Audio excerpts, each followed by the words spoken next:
Welcome to Pocket Coaching.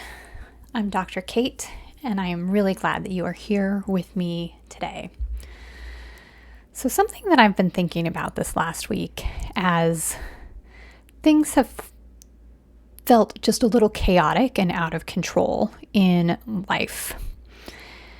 And I realized that we put a lot of stock and expectations on the month of January.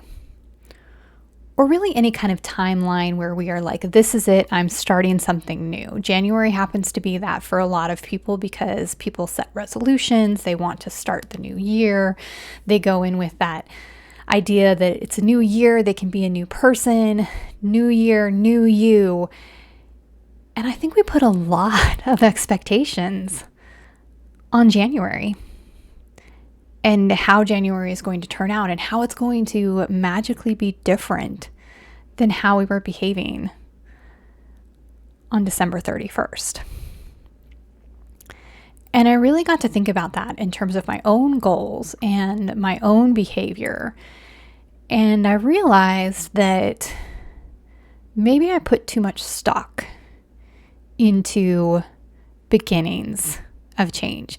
Maybe I have too high of expectations of what things are going to look like when I start to change my behavior. I think the most pressing example of this for me is about my own physical journey, physical wellness journey, and striving to just feel a little bit better physically, move a little more physically, eat a little better, get my water in. Developing those habits. And I remember a year ago when I first kind of started and realized that I'd gotten to a place physically that I just wasn't as comfortable. It didn't feel as good and I wanted to be healthier. But I also had some really high expectations on how quickly those habits were going to form and how quickly change would happen.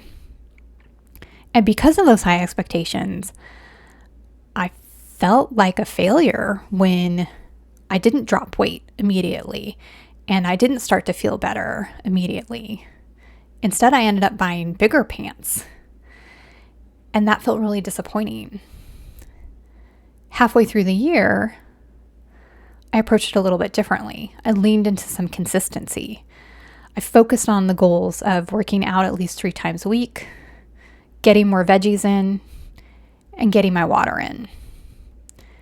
And then I started to see some changes. But it came with the consistency, not with the expectations. And so I want to encourage you as we come into this new year to really be mindful about the expectations you have for January and for yourself. And I want to provide some ways that you can set some attainable expectations for yourself.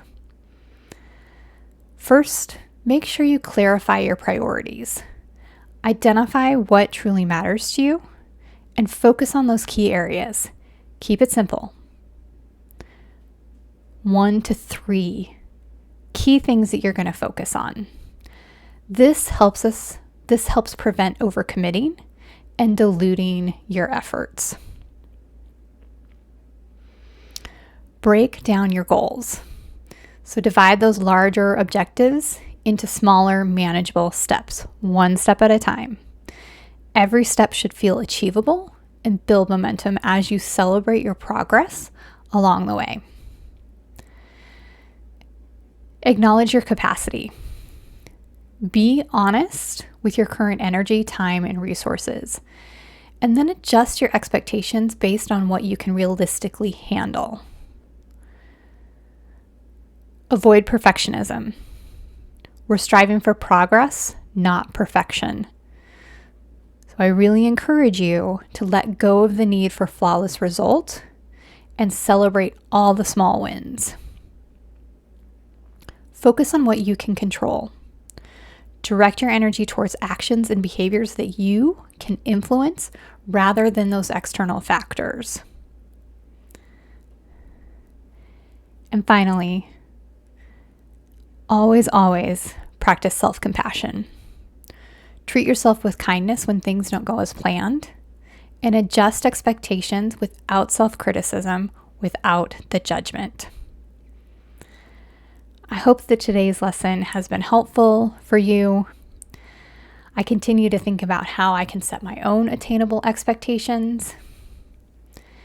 And I think that this is a good way to go into the beginning of the year. Not with all of these resolutions in mind, but truly some attainable, concrete goals and action steps that we can take toward our progress, not perfection. I wish you an absolutely beautiful day, and as always, be well.